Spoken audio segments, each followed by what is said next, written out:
غزوہ احد میں مسلمانوں کو کچھ شکست ہوئی تھی، جس کی بڑی وجہ نبی اکرم صلی اللہ علیہ وسلم کے ایک ارشاد پر عمل نہ کرنا تھی۔ اس وقت مسلمان چاروں طرف سے کفار کے بیچ میں آ گئے، جس کی وجہ سے بہت سے لوگ شہید بھی ہوئے اور کچھ بھاگے بھی۔ نبی اکرم صلی اللہ علیہ وسلم بھی کفار کے ایک جتھے کے بیچ میں آ گئے، اور کفار نے یہ مشہور کر دیا تھا کہ حضور صلی اللہ علیہ وسلم شہید ہو گئے۔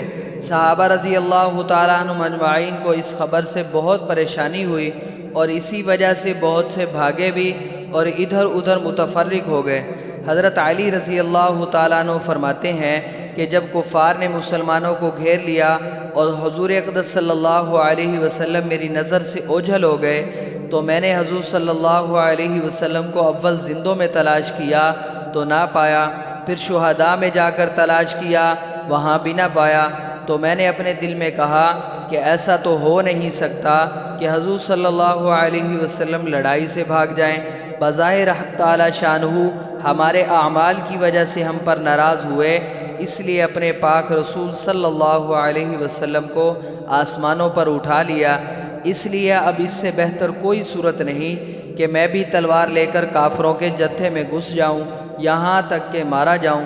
میں نے تلوار لے کر حملہ کیا، یہاں تک کہ کفار بیچ میں سے ہٹتے گئے، اور میری نگاہ نبی اکرم صلی اللہ علیہ وسلم پر پڑ گئی تو بے حد مسرت ہوئی، اور میں نے سمجھا کہ اللہ جل شانہ نے ملائکہ کے ذریعے سے اپنے محبوب صلی اللہ علیہ وسلم کی حفاظت کی۔ میں حضور صلی اللہ علیہ وسلم کے پاس جا کر کھڑا ہوا کہ ایک جماعت کی جماعت کفار کی حضور صلی اللہ علیہ وسلم پر حملہ کے لیے آئی۔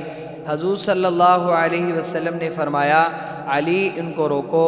میں نے تنہا اس جماعت کا مقابلہ کیا اور ان کے منہ پھیر دیے اور بعضوں کو قتل کر دیا۔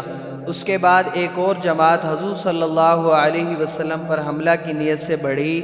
آپ صلی اللہ علیہ وسلم نے پھر حضرت علی رضی اللہ تعالیٰ عنہ کی طرف اشارہ فرمایا، انہوں نے پھر تنہا اس جماعت کا مقابلہ کیا۔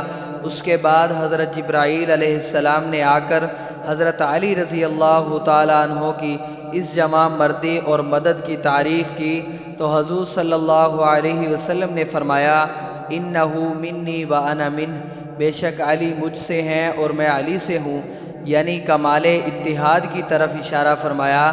تو حضرت جبرائیل علیہ السلام نے عرض کیا، وانا منکما، میں تم دونوں سے ہوں۔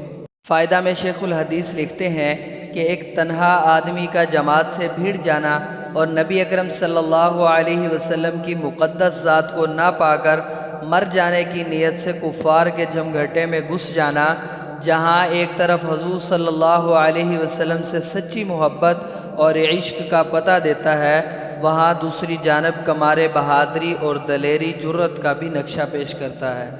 اگر آپ کو ہماری یہ ویڈیو اچھی لگی ہے تو ویڈیو کو لائک کریں، شیئر کریں، سبسکرائب کریں۔ جزاک اللہ خیر۔